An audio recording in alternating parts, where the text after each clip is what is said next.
वालेकुम, मैं शमसुल हदी। आज 8 मार्च है। आप सब वाकिफ़ हैं कि 8 मार्च को कुछ मगरबी एजेंडे पर नाचने और गाने वाले औरतें जो कि एक नंबर की गश्तियाँ, आवारा और बेहुदा और बेशर्म किस्म की औरतें हैं जो मगरबी एजेंडा हमारे इस्लामी मुल्क में लाना चाहती हैं। मगरबी एजेंडा क्या है कि औरतें नंगी होकर घूमें, मेरा जिस्म मेरी मर्जी के नारा लगाती हैं। इतने गलीज नारे इस पाक मुल्क इस्लामी जमहूरिया पाकिस्तान में नहीं चलने वाली।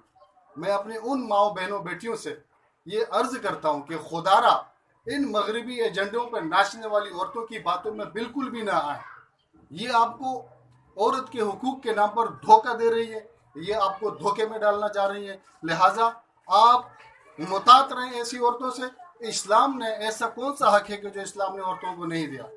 इस्लाम से पहले औरतों को जिंदा दफनाया जाता था, औरत को मनहूस समझा जाता था।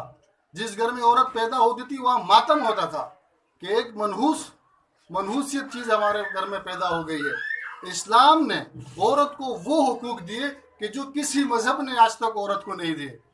आप मगरबी कल्चर की बात करते हैं कि मगरिब में एक कुत्ते के हुकूक तो है लेकिन वालिदैन के हुकूक नहीं है, माँ के हुकूक नहीं है। ये वाहिद इस्लाम है कि जिसने औरतों को माँ का हक दिया, जिसने बहन का हक दिया, जिसने बीवी का हक दिया। और ये मगरबी एजेंडा ये चाहती है कि इस्लाम हमारी जो मुसलमान औरतें हैं वो इन हुकूक से जो है महरूम हो जाए। आप मगरबी जाकर देखो, मगरिब में वो लोग उकता गए हैं जना से, फहाशी से, वो लोग परेशान हो गए हैं। वहाँ निकाह नाम की कोई चीज़ ही नहीं, वहाँ शादी नाम की कोई चीज़ ही नहीं है। औरत सिर्फ एक जिस्म है उनके लिए, खिलौना है उनके लिए कि वो उसके जिस्म से खेलते हैं। इस्लाम वाहिद मजहब है कि जिसने औरत को हुकूक दिए। लोग बोलते हैं कि औरतों का हुकूक, औरतों के हक, कौन सा हक है जो आपको नहीं मिला? मैं कल 2 दिन पहले की मैं आपको बात बता रहा हूँ कि मैं रास्ते से आ रहा था। एक शख्स बाजार से काफी सौदा स्थल जो घर का होता है बेचारा, वो उसको दोनों हाथ भरे हुए थे थैलियों से और वो पैदल चल रहा था। मैंने अपनी मोटरसाइकिल रोकी, उसको लिफ्ट देना चाहा, बैठा, उसको मैंने बिठाया, लिफ्ट दी। तो उससे मैंने रास्ते में पूछा कि यार आप पैदल जा रहे हो इतना सामान लेके, आप रिक्शा क्यों नहीं कर लेते, टैक्सी क्यों नहीं कर लेते? तो उसने पहले तो आने बहाने किए लेकिन मैंने मजबूर किया कि आखिर क्यों तुम पैदल जा रहे हो, इतनी कंजूसी। तो आखिर उसके अंदर के दिल की बात निकली। तो उसने कहा कि मुझे मेरी बेटी ने एक फरमाइश करी है कि पापा मेरे चप्पल फट गए, मुझे चप्पल चाहिए। तो वो बाप, बेटी का इतना हक इस्लाम ने दिया कि वो बाप बेचारा एक पैदल चल के अपने ऊपर मुशक्कत करके जो है वो पैदल जाने के लिए तैयार हो गया कि मैं ये रिक्शे और टैक्सी के पैसे बचाकर मैं अपनी बेटी के लिए चप्पल लूंगा। इससे और क्या ज्यादा हक चाहिए लोगों को?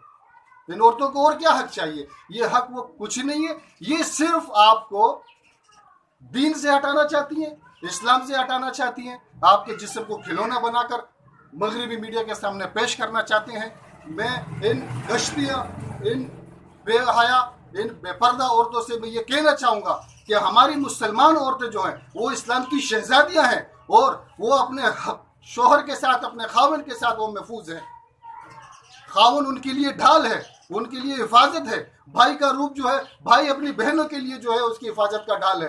तो लिहाजा मैं गवर्नमेंट, हुकूमत पाकिस्तान से ये मुतालबा करता हूँ कि 8 जो मार्च हो रहा है फौरी तौर पर जो है, आगामी तौर पर उसको बंद किया जाए और पाकिस्तान को इस बेहयाई, बेहुदा और इस किस्म के एहतजाजों से और रैलियों से यहाँ पर पाबंदी लगाई जाए। अस्सलाम वालेकुम, वस्सलाम।